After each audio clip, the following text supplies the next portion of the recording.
வணக்கம் ஐயே. நாங்கள் நூலக தொலைக்காட்சி சார்பாக தங்களுக்கு பேட்டி காண வந்துள்ளோம். வணக்கம். ஐயே, இவ்வருட சிற்றோட்டு தினம் எப்போது நடைபெற உள்ளது? இவ்வாண்டு சிற்றுண்டி தினம் பார்த்தீங்கன்னாக்கா எதிர்வருமாய் நவம்பர் மாதம் 22ஆம் தேதி காலை 8:30 தொடங்கி பிறகு 2 மணி வரை நடைபெறும். ஐயே, சிற்றோட்டு தினத்தை நடத்துவதன் முக்கிய நோக்கம் என்ன? இது சிற்றுண்டி தினத்தை நடத்துவதன் முக்கிய நோக்கம் நிதி திரட்டல். பார்த்தீங்கன்னாக்கா இந்த சிற்றுண்டி தினம் பெற்றோர் சங்கத்தால் ஏற்பாடு செய்யப்பட்டுள்ளது. அதே வேளையில் அனைத்து ஆசிரியர்களுடன் பங்கு அதில் இருக்கு. ஸோ இந்த மாதிரி சிற்றுண்டி தினம் செய்யும்போது நமக்கு லாபம் கிடைக்கும். ஸோ அந்த பணத்தை நம்ம பெற்றோர் சங்கம் எடுத்துக்கொண்டு பிறகு மாணவர்களுக்காக என்னென்ன தேவைகள் இருக்கோ அதை அவங்க நிறைவு செய்வாங்க. பார்த்தீங்கன்னா நிதி திரட்டுவது. அடுத்த இரண்டாவது நீங்கள் பார்த்தீங்கன்னாக்கா மாணவர்கள் எப்படி அந்த பொருட்களை வாங்குவது, விற்பது. ஏன்னா சில மாணவர்கள் அது விற்பனையெல்லாம் ஈடுபடுவாங்க. ஸோ அந்த முறையை அவங்க தெரிந்து கொள்வாங்க. பணம் எப்படி பயன்படுத்துவது, எப்படி சிக்கனப்படுத்துவது, இதெல்லாம் அந்த தினத்தில் நம்ம தெரிந்து கொள்ளலாம். ஐயே, அதனால் எத்தகைய சுவாரஸ்யமான நடவடிக்கைகள் ஏற்பாடு செய்யும்? இந்த சிற்றுண்டி தினத்தில் நீங்கள் பார்த்தீங்கன்னாக்கா நிறைய சுவாரஸ்யமான நிகழ்வுகள் நிகழ்ச்சிகள் இருக்கின்றன. ஒன்று நீங்கள் பார்த்தீங்கன்னாக்கா அதிர்ஷ்ட குழுக்கு. அதிர்ஷ்ட குழுக்கு உங்களோட அந்த சீட் அட்டையிலே குறிப்பிடப்பட்டிருக்கோம். உங்களுக்கு அதிர்ஷ்டம் இருந்தால் கண்டிப்பாக நல்ல பரிசுகள் ஏற்பாடு செய்யப்பட்டுள்ளன. ஸோ அந்த பரிசுகள் நீங்கள் பெற்றுக்கொள்ளலாம் அதிர்ஷ்ட குழுக்கு. அடுத்து இரண்டாவது நீங்கள் பார்த்தீங்கன்னாக்கா வகை வகையான உணவு வகைகள் இங்கே விற்கப்படுகின்றன. என்னன்னாக்கா நீங்கள் மலேசியா எடுத்துக்கொண்டீங்க, பல இன மக்கள் வாழ்கின்றார்கள். ஸோ அந்த விற்கப்படும் உணவுகள் கூட விதவிதமாக இருக்கும். அதை வாங்கி மாணவர்கள் உண்ணலாம். அடுத்து நீங்கள் பார்த்தீங்கன்னாக்கா பேய் வீடு. பேய் வீடு எல்லாரும் எதிர்பார்க்கும் போது ஒவ்வொரு ஆண்டு நம்ம ஏற்பாடு செய்து கொண்டு வருகின்றோம். அதில் நிறைய மாணவர்கள் பேய் பற்றி இப்போலாம் என்னது அந்த வீட்டுக்கு செல்வது ஒரு பயங்கரமான அனுபவம் இருந்தப்போ அதை அனுபவிக்க அவங்க நினைக்கிறாங்க. அடுத்தது பார்த்தீங்கன்னாக்கா இந்த ஆண்டு ஒரு சிறப்பாக ஒன்றுனாக்கா மாட்டு வண்டி. ஸோ அந்த மாட்டு வண்டி நம் பள்ளி வளாகத்தில் தான் வளம் வரும். அதில் மாணவர்கள் ஏறிக்கொண்டு அந்த அனுபவத்தை பெறலாம். எப்போதும் நம்ம வாகனத்தில் தான் நம்ம செல்வோம். ஸோ இந்த மாட்டு வண்டி ஒரு சிறப்பான இந்த முறை செய்திருக்காங்க. ஓகேங்களா. அப்படி அடுத்து பார்க்கும்போது இந்த மாணவருக்கான உணவு வகைகள், அடுத்து ஆபரணங்கள், அணியும் ஆபரணங்கள், இதெல்லாம் ஒப்பனை பொருட்கள் இதெல்லாம் விற்கப்படும். ஸோ மாணவர்கள் அதை பயன்பெறலாம். தலைமை ஆசிரியர் என்ற முறையில் தங்களின் எதிர்பார்ப்பை தலைமை ஆசிரியர் என்ற முறையில் பார்க்கும்போது அனைத்து மாணவர்கள் கலந்து கொள்ள வேண்டும். இது ஒரு பெரிய ஒரு அனுபவம். சிற்றுண்டி தானே எப்படி இருக்கும் என்பது இதன் மூலம் அவங்க தெரிந்து கொள்ளலாம்.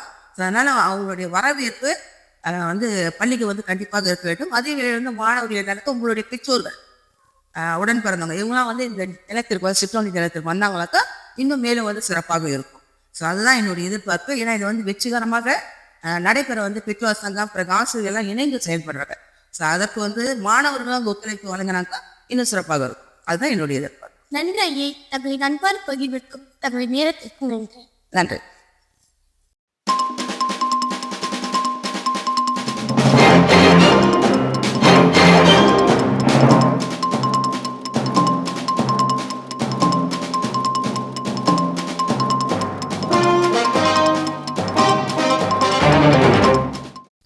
Selamat pagi.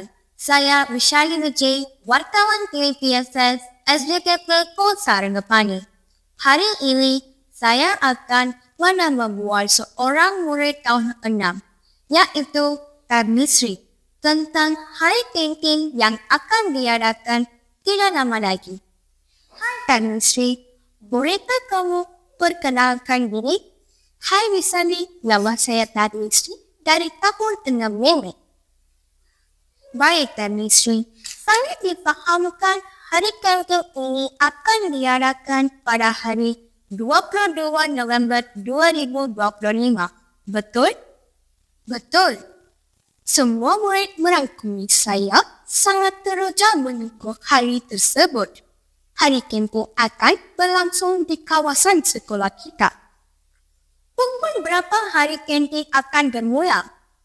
Hari penting akan bermula pada pukul 9 pagi sehingga 2 petang. Apakah aktiviti menarik yang akan diadakan di hari penting? Terdapat banyak gerai makanan seperti nasi tomato, ais krim, jagung, kacang putih, dan sebagainya. Selain itu, ada juga gerai permainan dan cabutan bertuah. Menariknya, gerai apa kamu paling suka? Saya suka rumah hantu kerana sangat menarik dan seram. Nampaknya semua murid akan teruja.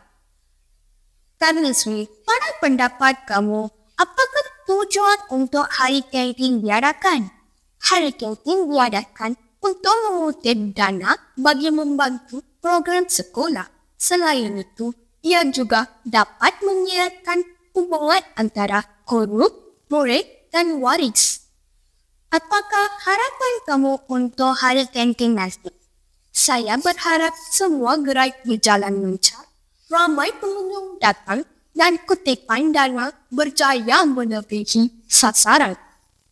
Tata Sri, di manakah kami boleh mendapatkan tiket hari camping ini? Kamu boleh dapatkannya daripada semua guru di sekolah ini. Ataupun boleh menghubungi YDP PIBG dengan nombor 012 464 8294. Terima kasih Tan Sri untuk masa kamu dengan saya.